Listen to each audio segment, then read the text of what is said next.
Boa noite a todos. Que a paz de Jesus, nosso Divino Mestre amigo, nos acolha, nos envolva a todos. Que sintamos o seu amor, a sua imensa misericórdia, aqui a nos embalar, a fim de que o nosso coração possa se abrir e se inspirar nas reflexões que os benfeitores sempre trazem, que as inspirações que eles sempre trazem, que tudo isso possa ser acolhido pela nossa alma, para que daqui saiamos todos nós mais fortalecidos para a caminhada que temos a fazer. É para mim uma imensa alegria estar aqui com vocês pela primeira vez em Santa Adélia, já entre corações queridos, entre corações amigos que podemos rever. É para nós uma imensa alegria mesmo podermos partilhar dessa simplicidade, dessa fraternidade do Evangelho, que é o pão que nutre a nossa alma. E se pensarmos em nossa vida, de um modo geral, a existência física, podemos compará-la a uma grande jornada pelo mar, em que adentramos um barquinho, um veículo, que nos permite navegar por esse mar, e onde vamos em busca das conquistas da vida, lançar as nossas redes para pescar os valores evolutivos que a experiência na matéria nos permite conquistar. Como no mar, é a vida física marcada pelas oscilações, as vicissitudes, como Kardec gosta de definir, e os espíritos também na codificação. Momentos de maior calmaria, momentos de maior dificuldade, momentos em que o sol esplende no horizonte, momentos em que vemos a tempestade. Assim é a experiência física. No mundo espiritual, nos preparamos, dependendo da nossa vontade, do nosso esforço, do nosso desejo, como aprendemos na questão 230 de O Livro dos Espíritos. Juntamos aqui no nosso mundo interior, em nossa mente, os recursos do conhecimento, os planos, os objetivos de melhoria que traçamos, mas, dizem os Espíritos, é preciso voltar a esse mar da experiência física, a fim de consolidarmos tudo que lá aprendemos e planejamos. É mais ou menos essa analogia que gostaríamos de trazer para iniciar a nossa reflexão nessa noite, que intitulamos Lições Supremas, baseados que estamos num versículo, numa fala de Jesus, que está grafada pelo evangelista Lucas, no capítulo 5, versículo 4, em que ele vai, de certo modo, se apropriar dessa analogia, dessa metáfora, que é muito presente no Evangelho de um modo geral.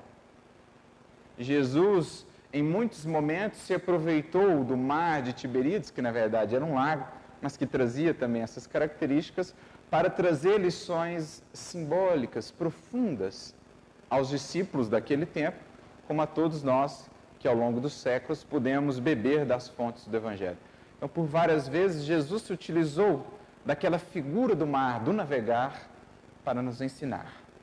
E foi o que aconteceu nesse versículo que nos trouxe o evangelista Lucas, quando ele fala que em determinado momento Jesus, depois de ter pregado à multidão, estando ele no barco com Simão Pedro, volta-se a Pedro e diz: faze-te ao mar alto e lança as redes para pescar.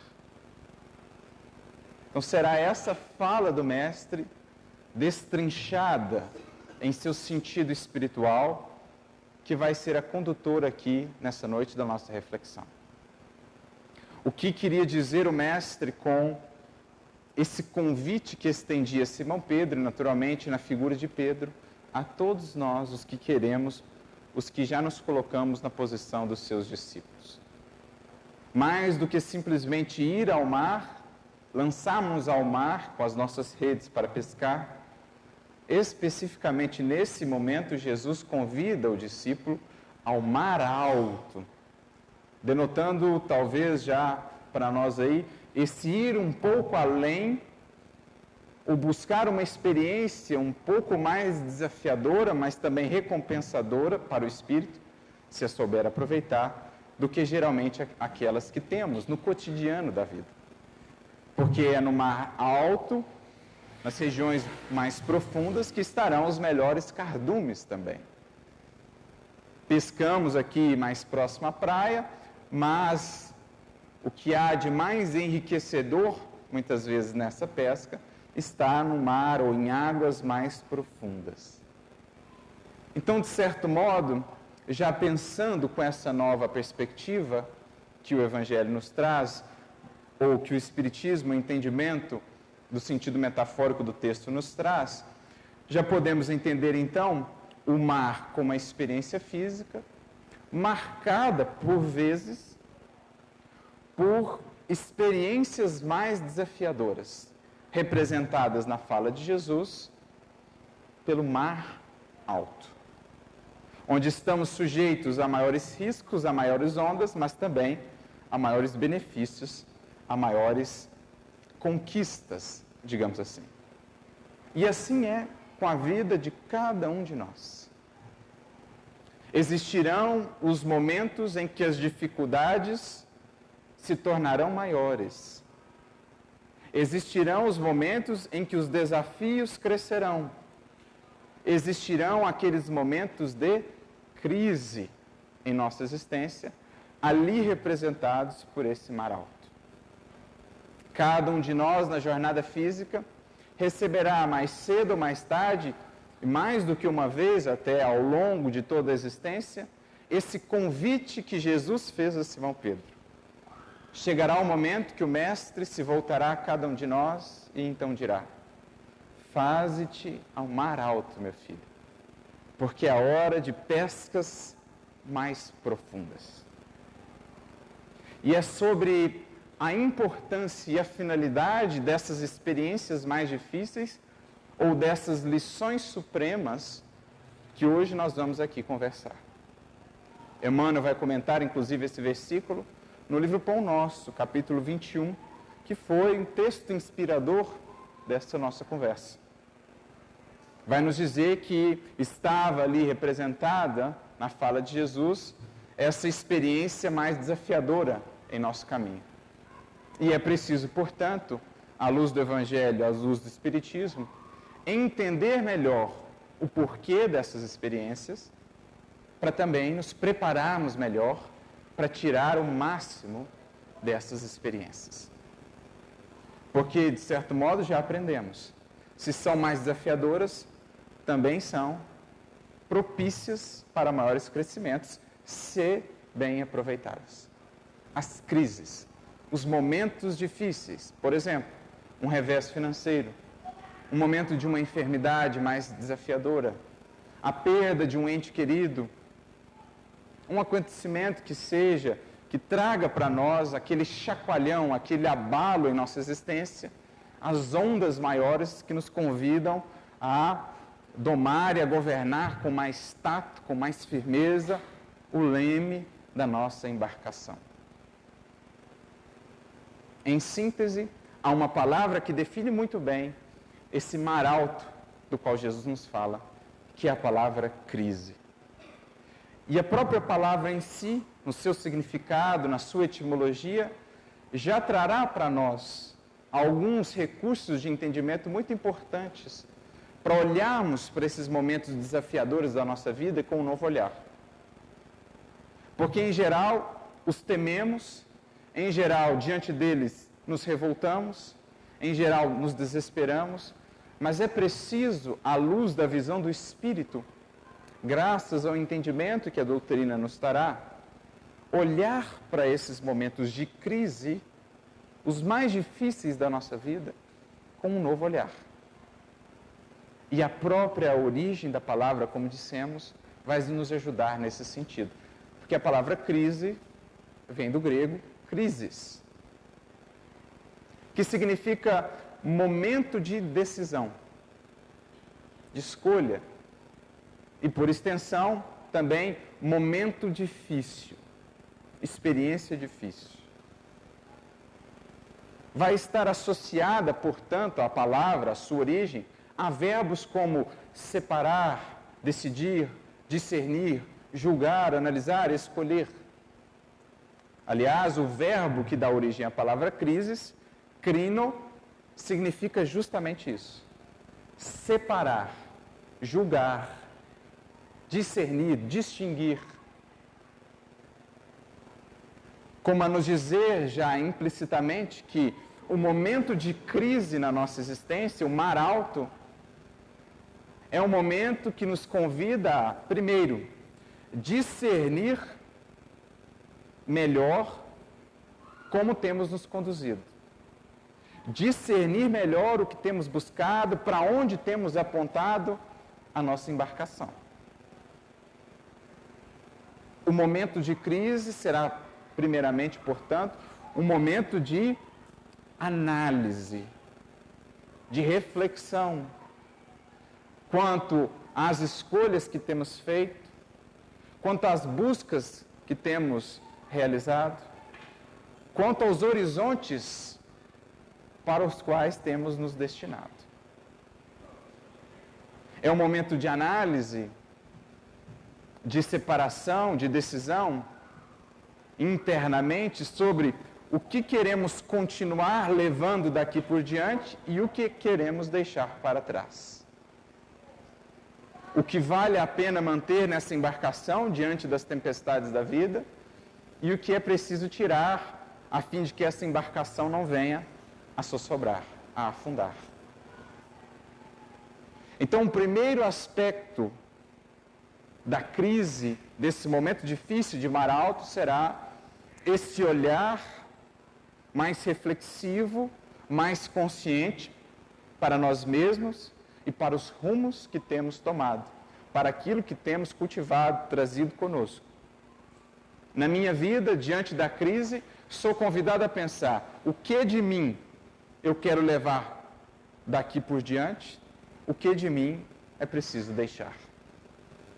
Por isso, o verbo separar, discernir, julgar.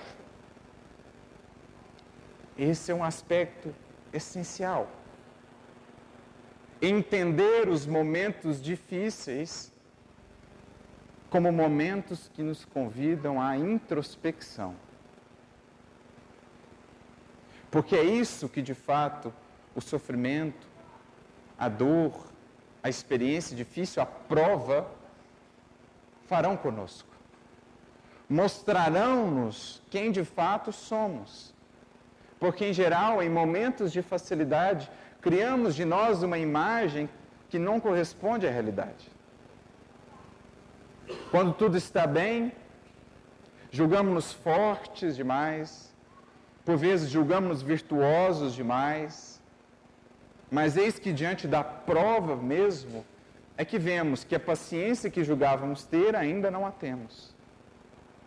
Que a resignação que julgávamos ter e que muitas vezes divulgávamos ter, ainda não a temos.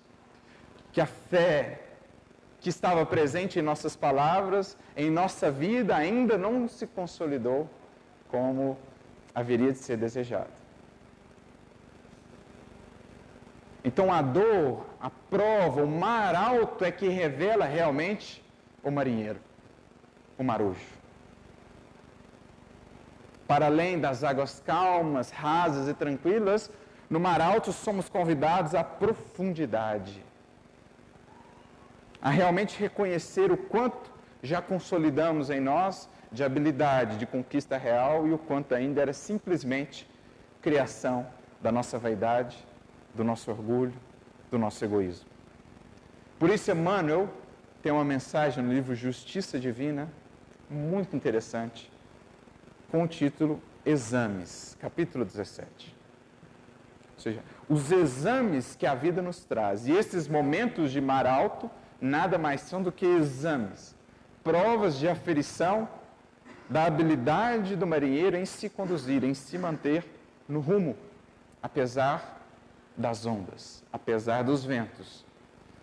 Então, nessa mensagem, Exames, capítulo 17 do livro Justiça Divina, Emmanuel vai dizer assim: a dor é um agente de fixação, expondo-nos à verdadeira fisionomia moral. Olha que lindo isso. Embora muitas vezes desafiador, porque é a visita da dor, mas é ela um agente de fixação. É ela quem expõe realmente a nossa fisionomia moral. Para além do embelezamento que muitas vezes nos damos no processo narcísico, de superexaltação das nossas qualidades, a dor vem e mostra o que de fato somos para além das ilusões.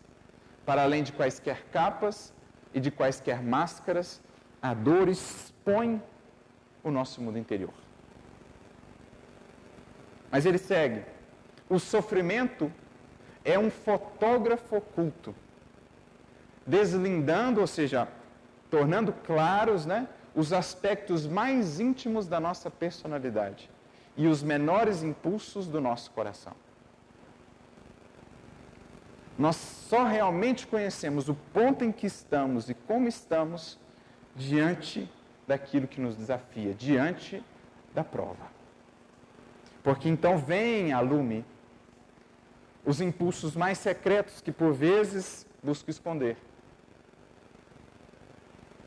É a reação diante das experiências que a vida nos traz que realmente mostra o que somos, para além simplesmente da ação, que muitas vezes conseguimos mascarar.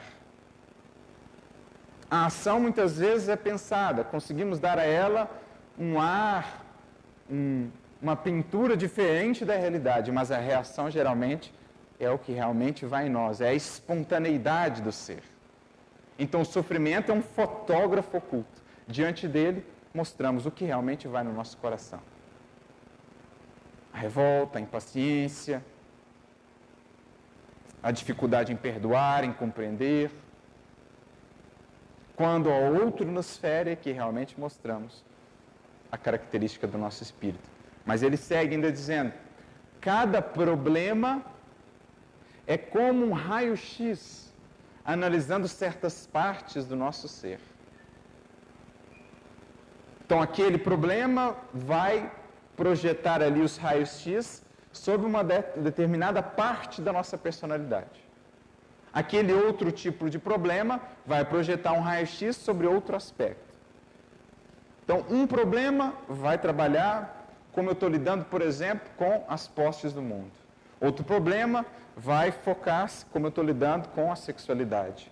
Outro problema vai lidar como eu estou vai mostrar ou vai radiografar como tem estado internamente em mim a minha maneira de me portar diante dos relacionamentos, da afetividade.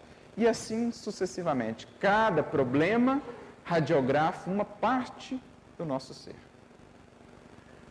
E cada prova, acrescenta ele ainda, é como um banho de substâncias químicas, testando a sanidade das nossas ideias e dos nossos pensamentos.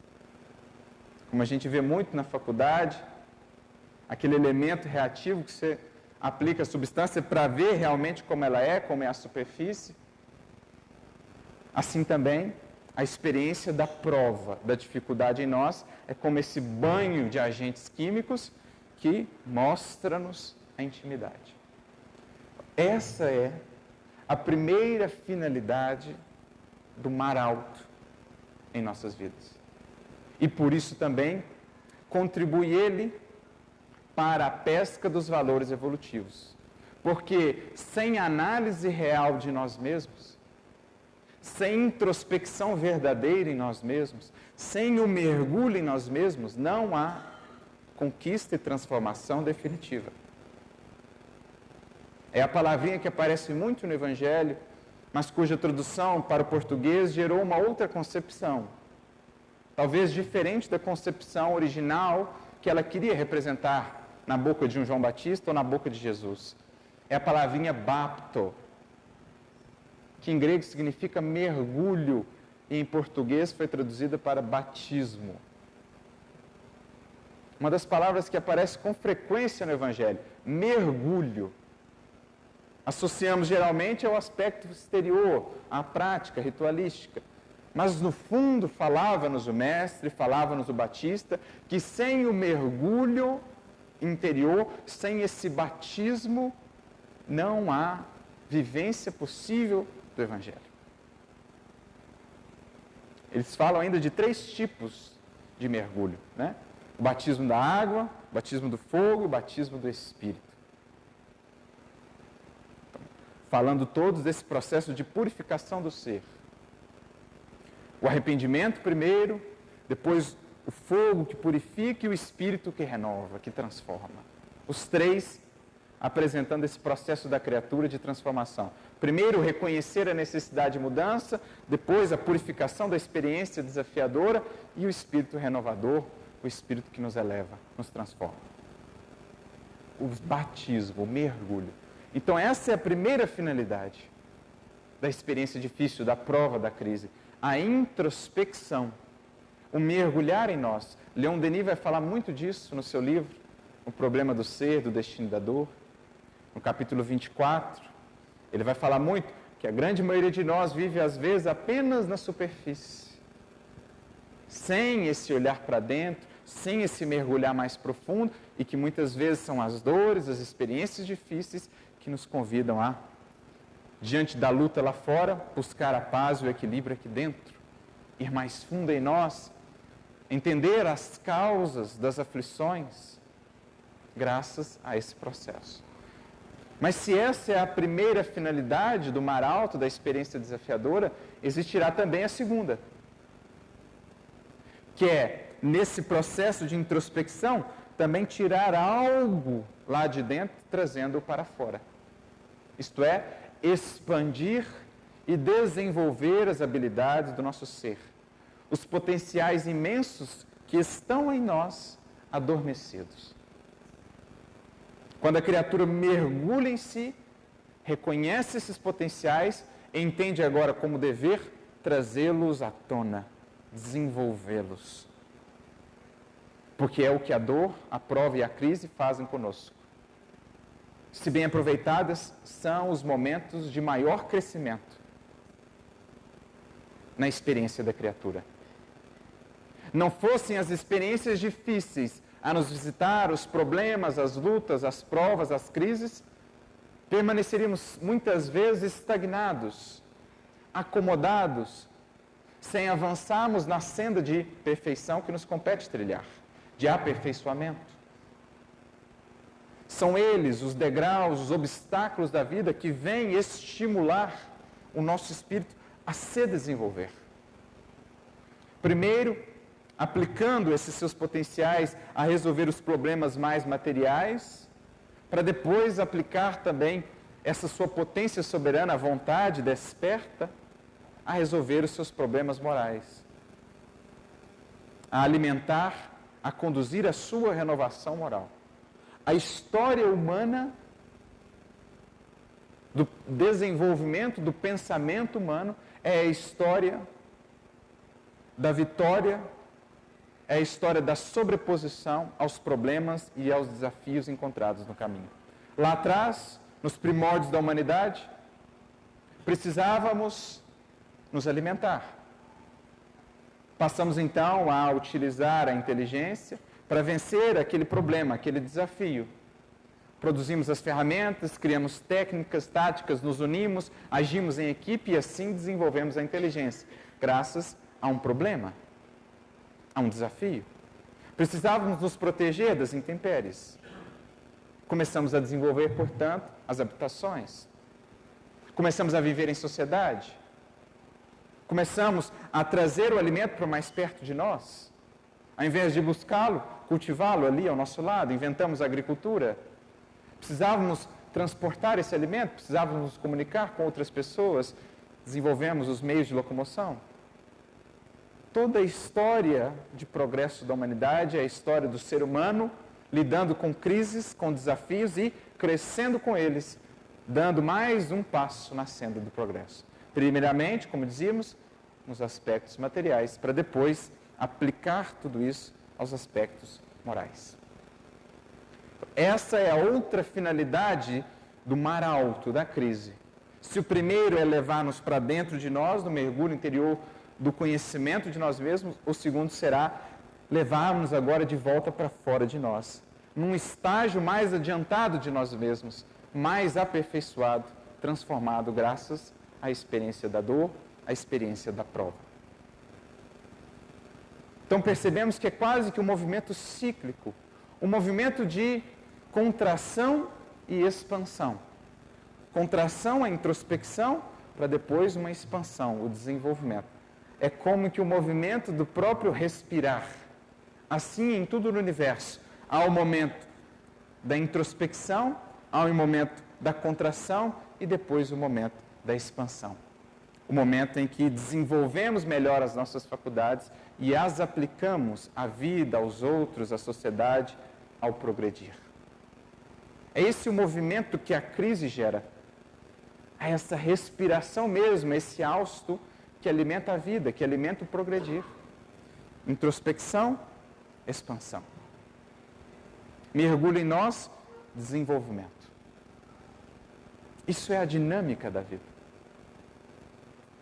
E é belo percebermos como, aos nossos olhos agora, vamos tendo um novo entendimento, um novo olhar para a prova que nos visita. Os próprios Espíritos nos dirão, em O Livro dos Espíritos, na questão 783, quando falam do progresso da humanidade, Kardec pergunta se o progresso ocorre por si mesmo, ou se existe algo que o alimenta, e os Espíritos então dirão, primeiramente, há o progresso lento que decorre da força mesmo das coisas. Há aquele progresso constante, contínuo. Mas, dizem eles, quando um povo não progride tanto quanto deveria, e podemos aqui estender isso aos indivíduos também, Deus o sujeita a abalos físicos ou morais que o impulsionam ao progredir, que fazem com que ele progrida talvez em anos, o que demoraria séculos não fosse esse abalo, não fosse essa crise, não fosse a experiência difícil. Então existem momentos tanto das vidas dos indivíduos quanto das coletividades em que o Criador, em que o alto nos convida a irmos ao mar alto para darmos um novo impulso ao nosso progresso. Nos sujeita a vida, como as leis divinas nos sujeitam a essas experiências que chacoalham as nossas bases e nos convidam a sair da acomodação e a retomar o caminho da evolução. É aquele convite que Jesus fez a Pedro e faz a todos nós, de formas diversas, segundo a necessidade de cada um de nós. Aquele momento difícil, portanto, de um revés, de uma perda, de uma enfermidade, para além dele, vamos enxergando agora uma outra finalidade. Não nos detemos mais apenas no momento, no instante em si, mas passamos a pensar em termos de eternidade, de imortalidade e ver o que aquele acontecimento vem iniciar. Como gatilho, o que ele vem despertar em mim, me convidar a fazer, a pensar. É a crise, o discernir, o julgar, o analisar. Mas, se temos esses momentos mais desafiadores na vida, é preciso entender que a misericórdia divina nunca nos desampara e nos prepara para viver esses momentos. Antes de convidar Simão Pedro ao mar alto, Jesus o preparava. Mais adiante, de fato, seria ele convidado ao mar alto dos grandes testemunhos. Mas antes disso, recebeu todo o preparo, todo o arcabouço de investimento do alto que Jesus lhe trazia através do Evangelho, através da convivência. Assim com todos nós. Antes de irmos ao mar alto, somos preparados na praia, depois no mar mais calmo, mais raso, para que então apenas, quando os recursos já foram dados, o aproveitamento desses recursos corre por nossa conta, mas só depois que os recursos já foram dados, é que o Mestre nos convida ao mar alto. Porque não faria isso se soubesse que estamos, ou que não recebemos, a preparação devida para aquela experiência. Não coloca sobre os ombros de ninguém fardos que não consigam carregar.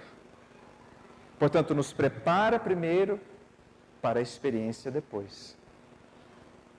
E aí está a importância de aprendermos, cada um de nós, a olhar melhor, a ler melhor o que a vida nos traz, recolhendo os recursos de preparação, as experiências que antecedem aquelas outras mais difíceis, para que quando chegarmos ao momento da prova, da crise, do mar alto, não estejamos ainda na posição do marinheiro incauto que não se preparou, que não foi precavido. Porque é o que geralmente fazemos na vida. Jesus, Deus, nos visitam de inúmeras maneiras. Visitam-nos através das circunstâncias, das pessoas, trazem-nos ou convidam-nos ao aprendizado, a um determinado trabalho, a um determinado compromisso, a um determinado dever, cometimento, que serão justamente os preparadores para a experiência planejada mais adiante. Mas, em geral, vamos nos deixando arrastar a vida fora pelas nossas paixões, inconscientes de nós mesmos, do que buscamos, para onde vamos, o que fazemos aqui. Vamos deixando a vida nos conduzir.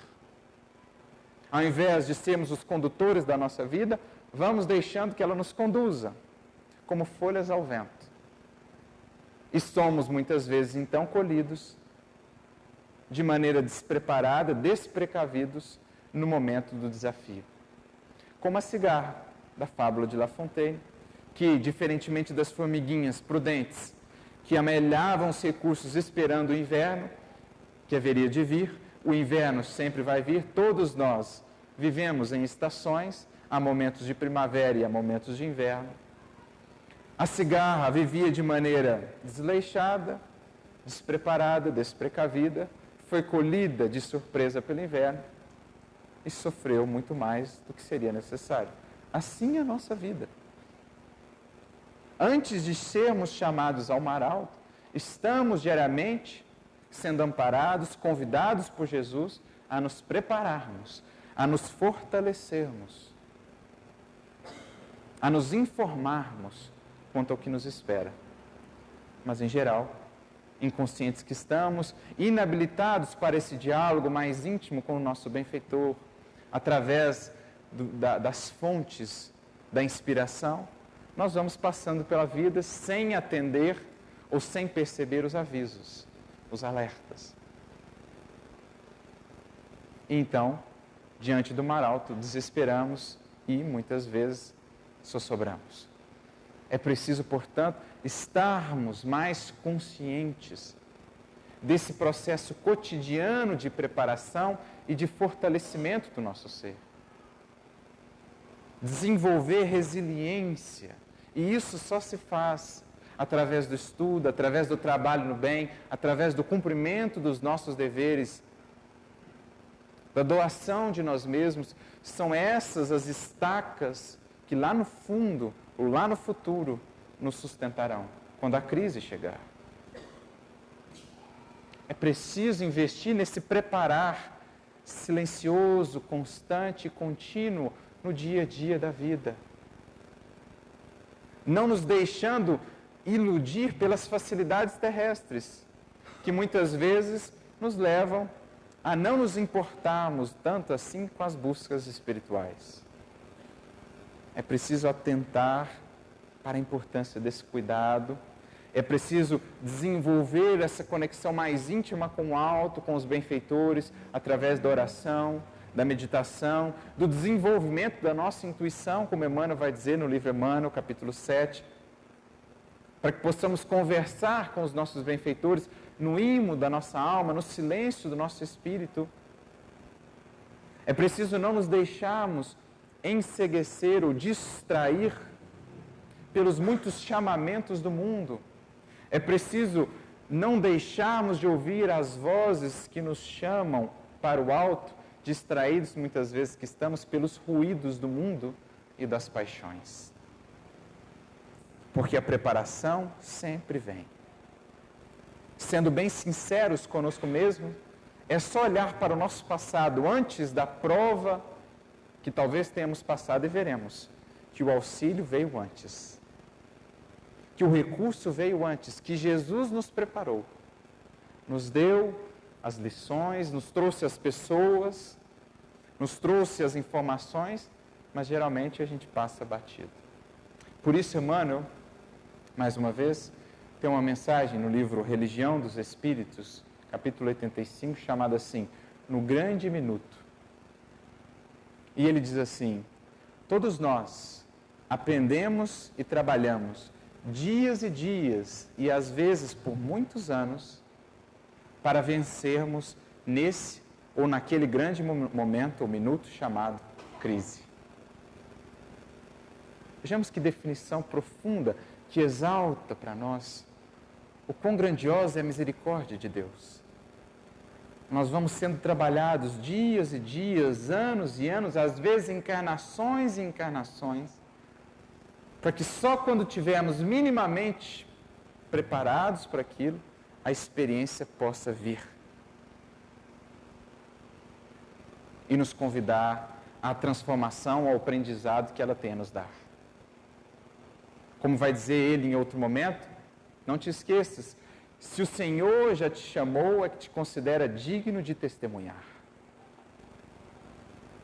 Se Jesus te chamou à experiência da perda afetiva, é porque já te considera digno de testemunhar essa experiência. Mantendo-se firme na fé e na esperança do reencontro e no amor maior por Deus que nos sustenta diante de qualquer prova. Se Ele te convidou a essa experiência difícil da perda material, das limitações materiais, é porque já te considera digno de passar por essa experiência e crescer com ela. Porque Ele não se fixa na experiência, Ele se fixa no você depois da experiência. No vir a ser que a experiência te proporcionará. Mas cabe sempre a cada um de nós aproveitar ou não a experiência que chega. Se Jesus te convidou à enfermidade, é porque já te considera digno de testemunhar diante dessa prova. Assim, em toda experiência difícil da vida, nunca te esqueças, como diz Emmanuel, se o Mestre te chamou, é porque já te considera digno, preparado para testemunhar. O que não quer dizer que isso não vai nos desafiar em nossas forças mais íntimas, que isso não vai exigir de nós esse comprometimento em realmente avançar, escudados na fé, na esperança, na oração e no trabalho, mantermos-nos firmes para seguir, para superar a experiência e depois dela podermos dizer, como está no Evangelho segundo o Espiritismo, eu venci, eu fui mais forte. Venci a mim mesmo, fui ao mar alto e pesquei os valores da vida. Assim são as experiências das provas. Vêm aferir e consolidar em nós as conquistas. Por isso são momentos definitivos, momentos preciosos da nossa experiência. Meimei tem uma mensagem muito bonita no livro Amizade, capítulo 16, chamado Instante Dourado, em que ela vai falando, das várias problemáticas que por vezes passamos, o abandono, a perda, as dificuldades materiais, a enfermidade, tudo mais. Então ela diz, quando chegares a um momento como esse, terás então chegado a um instante dourado no testemunho da tua fé. É um instante dourado, vale ouro essas experiências, se bem aproveitadas, para consolidar em nós tudo que, por vezes, por séculos, nós vínhamos estudando, nós vínhamos meditando, nós vínhamos trabalhando. Naquele momento, somos convidados a fechar um ciclo e a passarmos a outro. Santo Agostinho, no Evangelho segundo o Espiritismo, no capítulo 14, item 9, vai dizer assim, as provas rudes, ouvi-me muito bem, são quase sempre um indício do fim de um sofrimento e de um aperfeiçoamento do espírito. Essas provas mais difíceis, os momentos de mar alto, são geralmente o fechamento de um ciclo, o resgate de uma experiência pretérita e o fechamento daquele ciclo com o aperfeiçoamento para um novo patamar de vivência e de experiências do espírito. Então, as provas mais rudes, geralmente, são esses fechos, o fim de uma etapa, o começo de um outro. Um instante dourado em que consolidamos mais uma pedra preciosa em nosso ser e passamos a garimpar outras, a buscar outras riquezas do nosso espírito. Por isso, é um momento crucial. E vai depender da nossa condução na vida cotidiana, do quanto estamos aproveitando essa preparação anterior à experiência, como vamos nos portar diante dela. Porque diante da experiência difícil, do sofrimento, da dor, do mar alto, existem basicamente 2 caminhos a seguir, a trilhar. Quem vai nos falar isso é a benfeitora Cipriana. No livro No Mundo Maior, no capítulo 5, ela traz-nos algumas lições muito bonitas, muito belas acerca dessas experiências. Em determinado momento ela diz assim: o sofrimento é um problema de origem divina. Porque, tentando solvê-lo ou resolvê-lo, a criatura pode subir aos píncaros sublimes ou pode descer a abismos tenebrosos. Então, diante desses convites da vida, no momento da prova, o espírito tem 2 caminhos primordiais. Ou ele toma o caminho de ascensão, com essa prova às vezes progredindo o que séculos não lhe trariam, subindo a píncaros de testemunho e de conquistas. Ou, diante da prova, o espírito se revolta ainda mais. Rebela-se diante da lei divina, diante do convite do Criador, e desce aos abismos tenebrosos da revolta, do ódio, da amargura, que às vezes complicam ainda mais a sua situação, aumentando os débitos que poderia ter sanado com aquela experiência. Assim em tudo na nossa vida. Diante da prova, nós podemos subir ou descer. Crescer muito ou complicar-nos ainda mais, prendendo-nos na teia de aranha das nossas próprias inquietudes, revoltas, blasfêmias. Ela acrescenta assim: muitos tirarão do sofrimento, da experiência difícil, o óleo da paciência, com que acenderão a própria luz para vencer as suas próprias sombras. Enquanto outros tantos retirarão do sofrimento as pedras e os espinhos da revolta, com que se despenharão nas sombras dos precipícios. Veja como é de fato um instante dourado, um momento crucial para o ser em sua jornada evolutiva. E é isso que vemos muitas vezes nesses romances que nos trazem os espíritos superiores através daqueles que souberam ser abnegados médiuns e tradutores dessas vidas e dessas histórias. Por exemplo, os romances de Ivone, o próprio André Luiz, os romances de Emmanuel. Como vemos ali nos romances de Emmanuel, diante daqueles momentos mais desafiadores, as provas mais difíceis, espíritos que souberam recolher dali esse óleo da paciência para acender a sua luz. É um Nestório, um Rufo e tantos outros, uma Joana de Cusa, mas também outros que diante da dor, diante da prova profunda, se desesperam, se complicam, se rebelam, prejudicam outras pessoas e, sobretudo, a si mesmos, criando débitos ainda maiores a serem sanados no futuro, que terão, novamente, mais adiante, de resolver. Então, para que cheguemos a esse momento da prova, do instante dourado, do convite ao mar alto, mais preparados, é preciso preparar-nos antes. Não é algo que se consegue da noite para o dia. Esse equilíbrio, essa serenidade, diante da dor e da experiência difícil, é algo que se constrói. Graças a um esforço profundo do espírito, no conhecimento de si mesmo, no estudo, na vivência do bem, no desenvolvimento das virtudes. Aí sim ele vai consolidando essa habilidade de não se fixar no instante, mas ver o que ele traz. De não se fixar no imediato, mas olhar mais além. Porque geralmente, no verso das páginas mais dolorosas da nossa vida, estão as páginas de maior crescimento. Como muitas vezes, no verso das páginas de mais euforia e desequilíbrio da nossa vida estão as maiores dores. Que geralmente, imediatistas que ainda somos, embora conscientes da realidade espiritual e da mortalidade, nos fixamos apenas na face primeira da experiência sem olhar o que vem depois.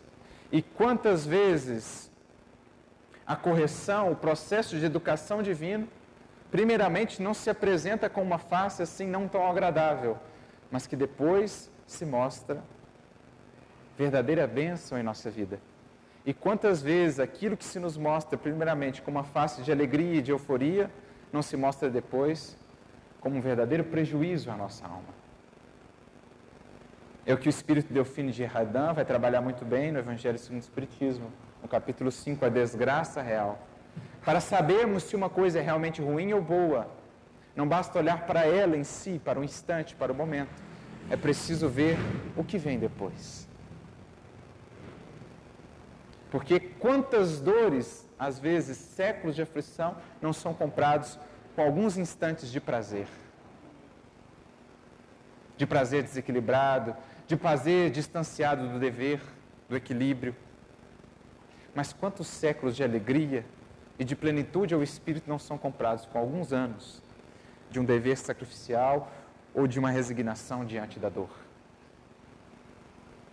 É preciso desenvolver em nós essa habilidade de enxergar esses instantes dourados. O momento de Deus, o momento do convite divino. Né? No Evangelho há até dois conceitos de tempo diferentes. Duas palavras gregas. Uma é cronos, que é o tempo cronológico, o tempo que dá origem à sequência, à cadência do tempo. Daí vem as palavras cronômetro, cronometrar, enfim. Mas há um outro tipo de tempo no Evangelho, que era chamado, conhecido por tempo de Deus, há até um livro, né? Kairos. Esse tempo de Deus, Kairos, é até interessante como ele era representado na mitologia grega. Kairos era representado como um jovem nu, que tinha um topete para frente, que era muito ágil. O que eles queriam representar com isso? Que esse momento, o tempo de Deus, que é aquela oportunidade bendita que nos chega e às vezes não conseguimos aproveitar porque estamos desatentos, eles queriam representar isso na figura de Kairos. Porque era aquele jovem ágil, nu e com topete para frente, de modo que quando ele passasse não era mais possível pegar. Não tinha roupa, não tinha cabelo para pegar. Então assim eles representavam o tempo Kairos, a oportunidade, uma vez passada, não identificada, só mais adiante, às vezes, a poderemos encontrar. Assim é na nossa vida. Muitas vezes perdemos esses instantes dourados porque não estamos preparados, atentos para pegar, para extrair o que vem nos trazer. Em geral, assim se dá no processo educativo do alto. A correção divina, diria Paulo na sua carta aos Hebreus, num primeiro momento não parece ser fonte de alegria, senão de tristeza. Mas depois, aos que permitem ser exercitados por ela, diz ele, produz frutos de justiça e de paz. A correção, a pedagogia divina em nossas vidas, num primeiro momento, parece ser algo amargo. Mas depois, revela-se doce. O inverso também vale. Os desatinos, as quedas, geralmente começam doces, para terminarem amargos. Então é preciso fazer essa preparação interior, na introspecção, no conhecimento de nós mesmos, no contato com a espiritualidade, através da comunhão pela prece, pelo trabalho no bem, na sintonização do nosso sentimento, do nosso pensamento ao alto, nos prepararmos cotidianamente para quando o momento do convite ao mar alto chegar. É preciso criar essa fortaleza nas pequenas experiências difíceis da vida, nos preparando para as maiores, para as mais desafiadoras. Paulo, mais uma vez, que soube fazer isso muito bem, na sua carta aos Romanos dirá: me glorio nas tribulações, porque as tribulações produzem fortaleza. E a fortaleza gera a experiência. O que ele está dizendo? É preciso aprendamos nos fortalecer com as vicissitudes do dia a dia, para que estejamos firmes para as grandes provas. Vamos nos tornando assim cada vez mais fortes, firmes. E só daí poderemos colher a grande experiência das experiências mais difíceis. O grande crescimento ou as lições supremas dos momentos mais desafiadores. É isso que, portanto, esse mar alto vai fazendo conosco. Levando-nos para dentro e extraindo ao mesmo tempo o melhor de nós. Algo que Denis vai descrever muito bem no seu livro, mais uma vez, O Problema do Ser, do Destino da Dor. No capítulo 26, no capítulo 27, ambos ele vai tratar da dor. Ele vai nos convidar a esse novo olhar para a dor, entendendo-a muitas vezes como uma mestra amiga e aprendendo a extrair dela as lições benditas que tem a nos trazer. Ele diz em determinado momento do texto: aos que perguntam para que serve a dor, eu responderei: para polir a pedra, para esculpir o mármore, para fundir o vidro e para martelar o ferro. Porque o ferro só é útil após passar pela forja, pelo martelo que o dá forma e que o torna aplicável às nossas construções. O vidro só está sendo muito útil para a nossa civilização, para a sociedade, porque teve antes de passar pela fundição. Assim a estátua, a obra-prima, passou pelo cinzel que a esculpiu e lhe deu essa forma ideal. Assim também a obra de cerâmica. Em tudo, na vida, muitas vezes é a dor, o cinzel, que prepara, que retira de nós a beleza e a riqueza que não temos sabido ou desejado buscar. Quando estacionamos na marcha, vem ela a nos estimular, a voltarmos para o íntimo e a extrairmos tudo que ali está. É o grande cinzel de que o alto se utiliza para, em nós, fazer o maior de todos os trabalhos. A grande obra a ser feita, que não são as obras de pedra, as obras do mundo, a grande obra que cada um de nós tem a realizar com o auxílio do alto, com o auxílio desse cinzel divino, será nós mesmos. A obra-prima é o nosso próprio ser, esculpido, trabalhado, tendo por molde ou por referencial aquele que nos foi dado, Jesus. Quando estacionamos, vem a dor, convidando-nos a avançar. Então aí a importância de lançarmos esse novo olhar para as experiências difíceis e de nos prepararmos, cada um de nós, para elas.